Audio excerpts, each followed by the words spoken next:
All right, the plan today is do a little offshore fishing. We're gonna locate some brush piles. I'll kind of walk you through how I scan and try to find these brush piles. And you know, when you're brush pile fishing, you need a lot of different baits. You need a variety of baits because the fish are in different moods. Each fish has its own little flavor that it likes. So you gotta have all hands on deck to figure out what's happening. And you may find out that one bait is definitely working better than others, and you can just bounce around and hit that, throw that bait in all the brush piles and it's gonna produce for you. But most of the time, each brush pile is a little bit different. So we got a spoon.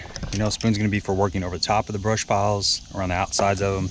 Shaky head, you gotta have a small shaky head. We've got an underspin. If you haven't seen the underspin video I did, check it out. Caught a lot of nice fish on the underspin recently. We've got a little small swim bait. These are all for just kind of strolling over the tops of these brush piles. Got a jig. This is a new pig jig by Cumberland Pro. This is gonna be a 1/2 ounce with a rage crawl in there. Blue Bayou. Got a drop shot. You're gonna need a drop shot to, you know, this is Texas rig drop shot, so I can kind of drag it through that brush and not have to worry about it. I got a little Ned rig. Ned rig has been working for me lately. I'm also gonna pick out a big worm. I don't have a big worm on yet. Just got back from Kentucky Lake, so I kind of got everything rigged up for Kentucky Lake. I'm gonna make a few adjustments, but I will have a big 10-inch worm on there, or maybe even a 7-inch worm. Got a little speed crawl on there with a heavy weight. Got a Magnum shaky head. It's just a rage crawl on a Cumberland Pro Magnum shaky head 7/0 hook. I can put a lot of different things on there. I can put a big worm on there and keep that crawl on there. I can put a beaver style bait, whatever I want to do. Got a Carolina rig. Always got to have a Carolina rig. Got a big deep crankbait, although it's kind of late in the year, and the later it gets in the year, the less these crankbaits work, but I still got it tied on just in case. Got me some new Bahio sunglasses. This is the new violet lens. It's one of their newer lenses. Go. Beautiful, beautiful lens. I like the nipper frame. The nipper frame is for medium head, and I have a medium head. I don't ever want to get a big head. You don't ever want to get a big head. These are supposed to be really good in cloudy and sunny conditions combined. We definitely got sunny conditions today. I've been running these right here. As you can see, the sun is in the way, but the rose mirror glasses, nipper frames, fit really nice on the head. They're super comfortable all day long. You don't get that ear strain like you do with some of the other glasses. We're gonna try these out. I'm excited to check them out. Sustainable cactus leather, which you don't see that every day. And I like a clamshell typically, but you know, I kept using this, and this thing is fine. It's got a little button there on the top. Works great. I take a little fleece cloth, cleaning cloth, and use that. Let's dump this boat in, see if we can catch some fish.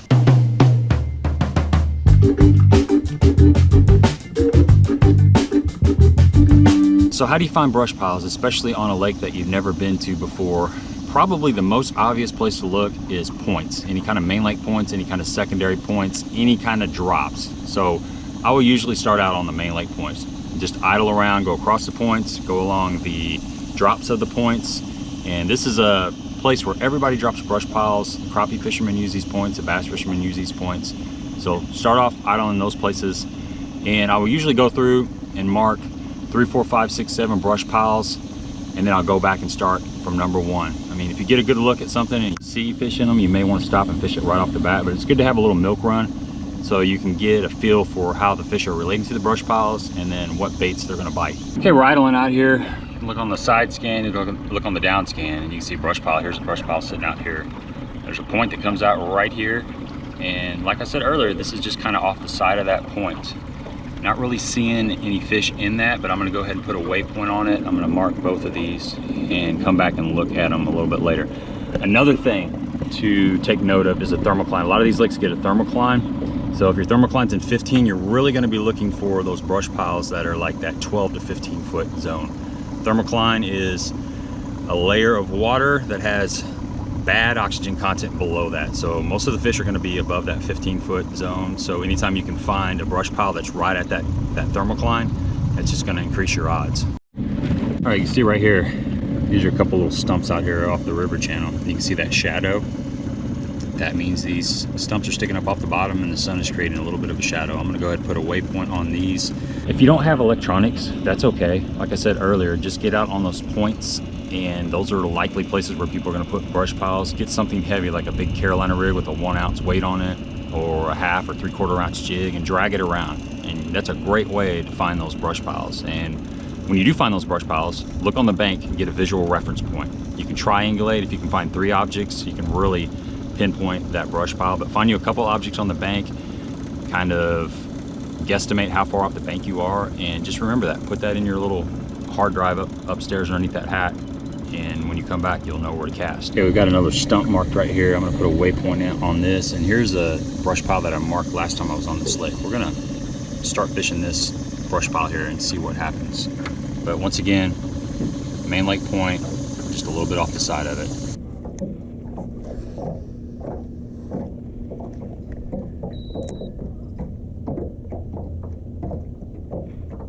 See this brush pile right here? Got a waypoint right here, and you got a brush pile right here, and there's shad on the bottom. So I'm trying to drop this worm. I'm throwing a worm at the moment. I'm trying to drop that worm right in there. There's definitely some fish around here.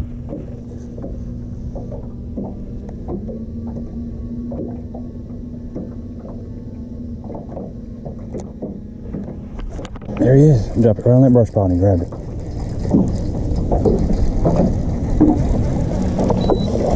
Oh, he got off. That was a good fish. Got off. Dang it. That was exactly what was supposed to happen. I'll show you what I did. Switch to this blue pallet, and here's the brush pile right there. And I dropped it right in there, and as soon as it touched the bottom, boom, nailed it. There's a big old nasty brush pile right off of this point here. See it coming out this way. See it on the down scan.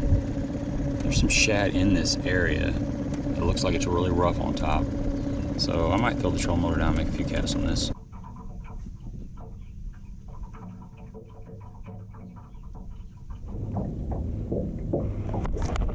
There he is. And that piece of brush down there. It's a good fish.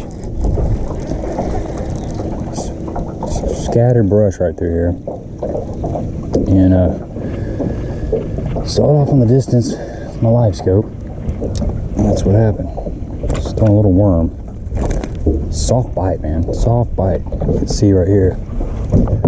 It's that little piece of brush right there, and there's some fish relating to it. There's another piece of brush right out there. That fish came off that little stretch right there. Pivot my head a little bit there. Yeah, right there.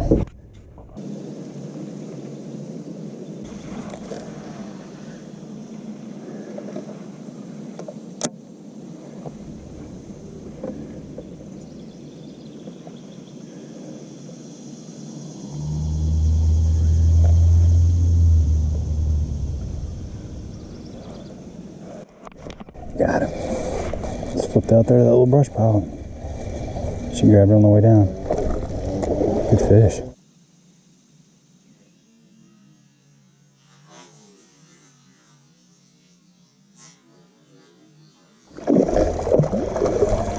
Little color change.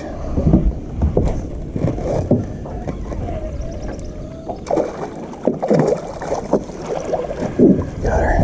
Alright, nice fish. Go ahead to switch up to the shaky head. Seen a bunch of fish on that brush down there, and tried a couple of different baits. Tried a worm, jig, magnum worm, and nobody was home. Nobody wanted it. Shaky head, decent fish. It's kind of hard to see, but there's a little brush pile right here. There's a point. There's a point right there. Right off that point is a brush pile. That's where that fish just came from, right there. There's a couple more down there. I'm gonna flip back out there. Okay, there's my worm falling right into that brush. It's sitting right off the side of that point. Let's see what happens. Maybe we can get another bite out of that thing.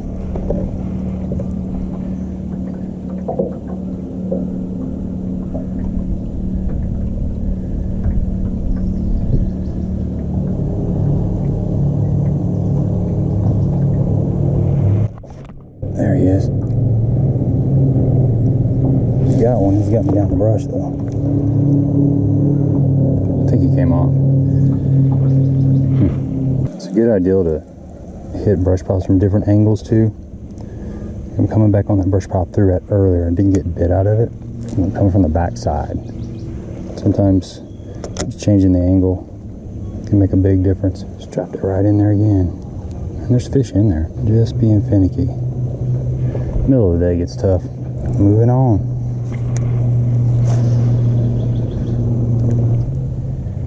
There's a bite.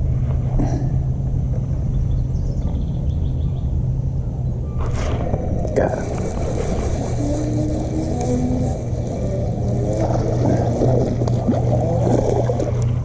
Tap in there. Right. Decent fish. Seems like the shaky head's the deal today, guys. You know, I'm gonna still try other stuff, but shaky head, for some reason, they're wanting this, and these fish get a lot of pressure. So a lot of times you get a downside to something really small, small jig, small worm, just to get some bites. And we are in the middle of the day. It's like high noon. Bluebird skies, no wind. It's that tough part of the day. Had a little front pushing through yesterday. So we're doing good to get a few bites. I did switch from green pumpkin to watermelon. And that's something I've been experimenting with the last year or so. It makes a big difference some days. Some days you will not touch green pumpkin and they're all over the watermelon. And vice versa.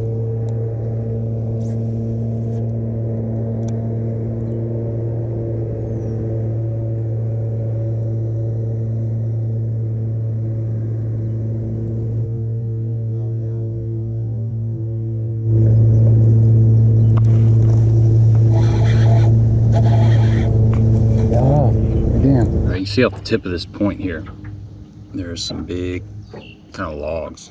Some big logs. There's a little bit of brush hanging off of there. So I put a waypoint on there. We're gonna jump up and see if we can catch a fish off of this. All right, little midday report. Not catching a lot of fish, but it is interesting how you'll fish several brush piles and not get a bite, and then you'll pull up on one and get multiple bites, and then keep moving along, flipping, pitching into the brush piles, nothing, and all of a sudden you catch a fish or two.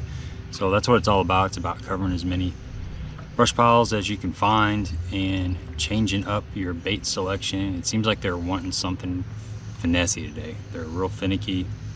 I found a lot of brush piles that have fish in them and I can't get them to bite. So it seems like since I've downsized to like a shaky head or a Ned rig, I'm getting a few bites. I found a new little brush pile here. Got bait all around it. I'm gonna give this about 10 minutes, see if we can come up with something right here. Really hunting and pecking. Middle of the day, fishing is pretty tough out here, but you know, that's part of it. You gotta just run around, keep looking for the right brush pile. All it takes is one brush pile. Find the right brush pile, you can get right in a hurry.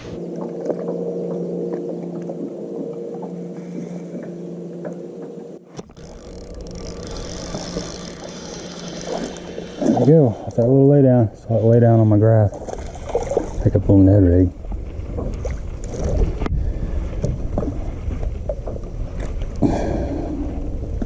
Just gonna swim in that little Ned rig right across that lay down. Man, it's slow out here. Anytime you gotta pick up a Ned rig to get bit, it means it is Ned head, man. It's tough out here. Just graphed this little area, found a little brush pile, had fish following it down, couldn't get them to bite, and I'm just kind of easing along this bank, and I saw this lay down and flipped my little Ned rig over there and caught me a little bass.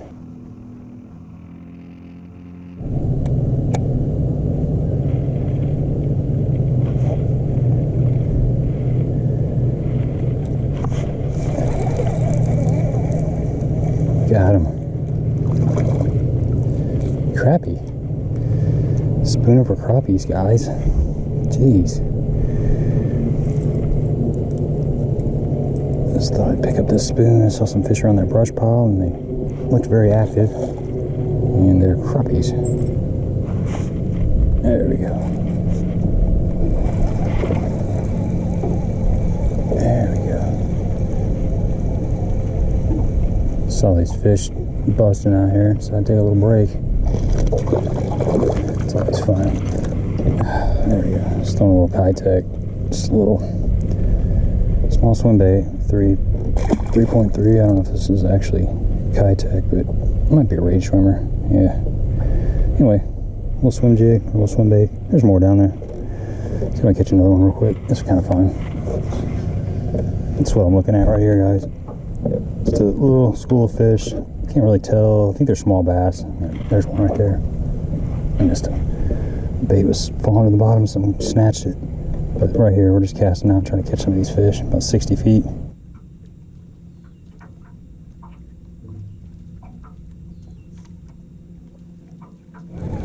Look at that. Holy cow, like sharks, dude.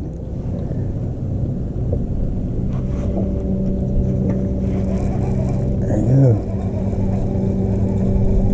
I didn't catch one on that. was gonna say something is wrong. It's a little guy.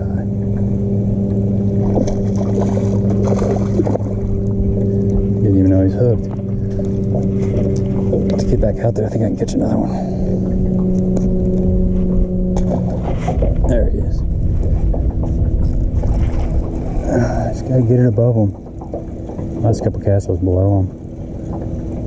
These ain't big, but man, it's fun.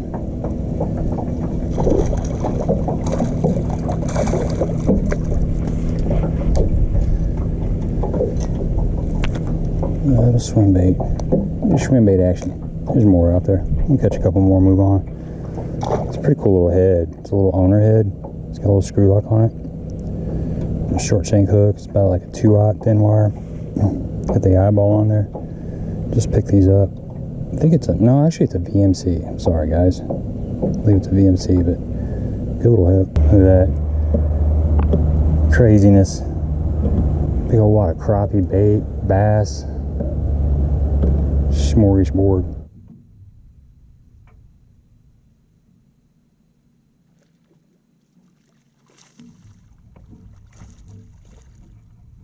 There we go. Look at that. That's absolutely nuts.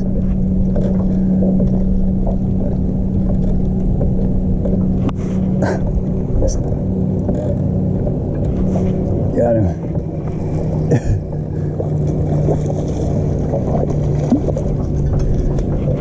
Alright, man.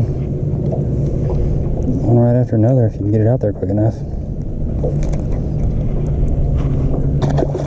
Try it again.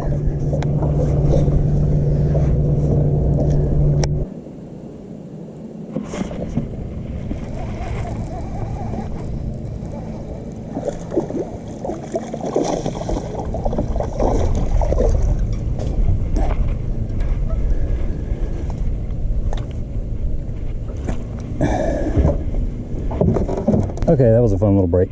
You know, you gotta take a break sometimes. Hunting for brush piles is a lot of work, and you don't get bitten every one, but when you run across a little group of schooling fish, take a little break. It's like a little lunch break. It's a fish catch break. So we did that, got that out of our system. Moving on.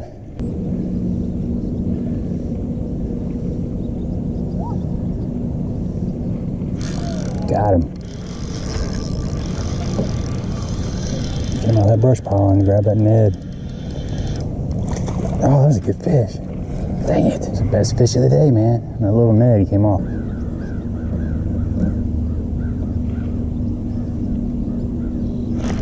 Got it. Same brush pile. I just missed that one out. I didn't get this one in the boat. That was big, but it's cool to see him. That's decent. Get up in here. Okay, here we go. Switched up the Ned rig. So here's what happened right here. There's a little brush pile right here. Let me spin this around. Right here, see this little brush pile? I missed a big one out of it. It popped off. And then I flipped that little Ned back in there, and that's what happened. Caught me one other. A little bitty hook, a little bitty Ned. I like that slow fall sometimes. It's kind of been a shaky head Ned rig type of day. You gotta do what you gotta do to get bites. Happy to have them. As far as distance in relation to your boat and the brush pile, stay off that brush pile as much as possible. But I mean, I really wouldn't get any closer than like 30, 40, 60. I try to get around 40 to 60. I think I'll show you right now what we got set up. This brush pile right here, it's about 50 feet. And that's just about perfect, really. I mean, I can see the brush, I can see the fish relating to it. 40 to 60 feet is ideal. You get too close, you're gonna spook those fish, especially on a lake that gets a lot of pressure. All right, you can see these fish on the bottom right here. Got 3 fish on the bottom. Got some brush kind of mixed in here. Pivot this head around.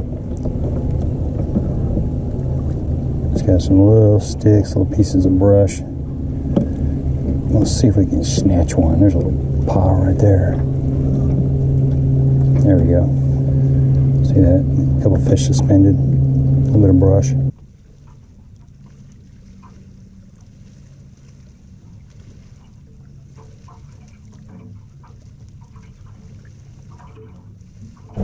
There he is. That's a good fish. a little piece of brush out there. Yeah. Nice fish.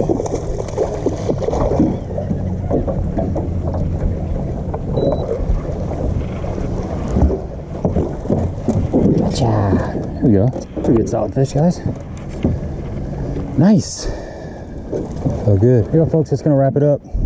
Get out there, do a little brush pile fishing. It was a little slow today. Had to really bounce around. Picked up a few bites, but that's the way it is. You know, some days it's on, some days it's not. But either way, if you stay after it, you can catch a few fish. Just bumping around, trying several different brush piles. The shaky head was the best bait for me. You know, I tried multiple baits, and this one seemed to be the one that I could get some bites on. The Bahio Violet lens, excellent, guys. Excellent. It's just super, super clear for reading your graphs. Even in the sun, I can see my graph really good. So I'm excited about these. It was a good investment. Happy to have them. Give me a thumbs up if you appreciate the content. Please subscribe to the channel. Keep this sucker growing. Until next time.